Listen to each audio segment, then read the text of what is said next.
Hola a todos y a todas, en el día de hoy vamos a ver lo que es el deber moral que está regulado en el artículo 728 del Código Civil y Comercial.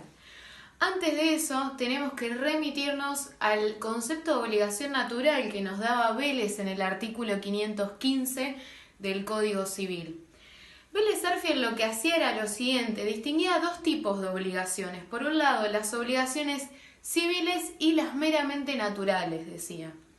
Decía que las civiles eran las que tenían una acción, ¿sí? Y que las meramente naturales eran las que estaban basadas en el derecho natural y la equidad y que carecían de acción. Cuando hablamos de acción, lo que hablamos es de la etapa de ejecución forzada, es decir, de el derecho del acreedor a poder exigir el cumplimiento de la obligación.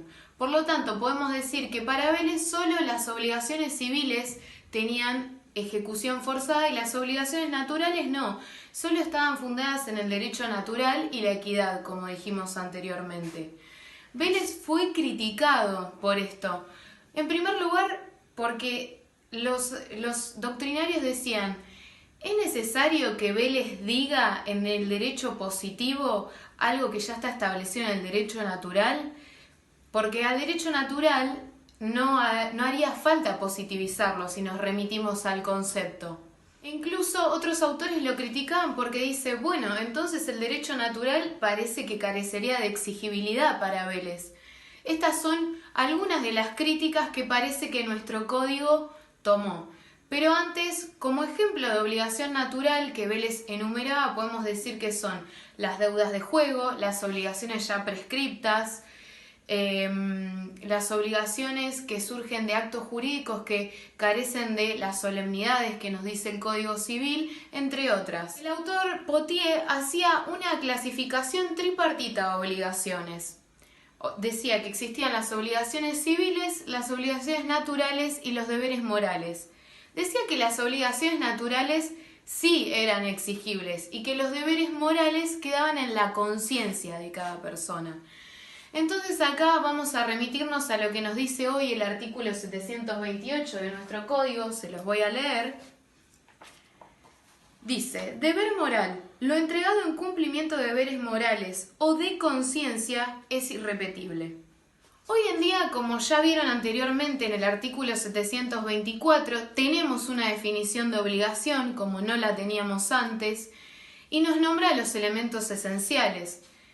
Dentro de los elementos esenciales menciona a la coercibilidad como elemento. Me remito a la definición de obligación. La obligación es una relación jurídica en virtud de la cual el acreedor tiene el derecho a exigir del deudor una prestación destinada a satisfacer un interés lícito y ante el incumplimiento a obtener forzadamente la satisfacción de dicho interés. Por lo tanto, nos dice que como elemento esencial de obligación tenemos sujeto, objeto, vínculo y la coercibilidad se agrega como elemento. Por lo tanto, la coercibilidad, que es la posibilidad del acreedor de exigir el cumplimiento, nos deja aparte este concepto de obligaciones naturales. Diríamos que decir obligaciones naturales es totalmente incompatible, porque al carecer de la exigibilidad no habría obligación. Por eso en el 728 pareciera que el legislador quiere excluir de la lógica obligacional al deber moral.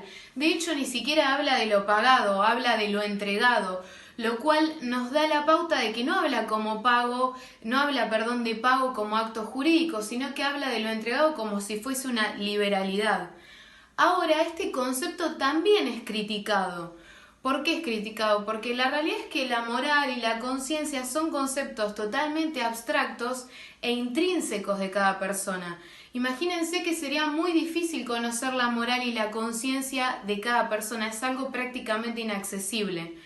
Entonces, los autores que critican el concepto de deber moral dicen que es tan inaccesible que no sabemos cuándo una persona estaría haciendo un pago por error o cuando realmente estamos ante un deber moral, porque no podemos acceder a su moral o su conciencia. Además, otra de las críticas es que, si bien pareciera que el legislador quiere correr el concepto de deber moral de la lógica obligacional, nos da un efecto, ¿no? Un efecto jurídico. Se los vuelvo a leer el 728. Lo entregado en cumplimiento de deberes morales o de conciencia es irrepetible. O sea, si yo hago un deber moral, no me pueden devolver lo que di en concepto de deber moral. Y eso es un efecto jurídico también. Así que, por lo tanto, podemos decir que este concepto también es bastante criticado, igual que el de obligación natural, y que todavía no nos queda muy claro si realmente podemos equiparar al deber moral como a la obligación natural, porque parece que hay una cierta diferencia, pero podemos decir que es lo más parecido, ¿no? El deber moral de lo que eran las viejas obligaciones naturales de Vélez. Muchas gracias.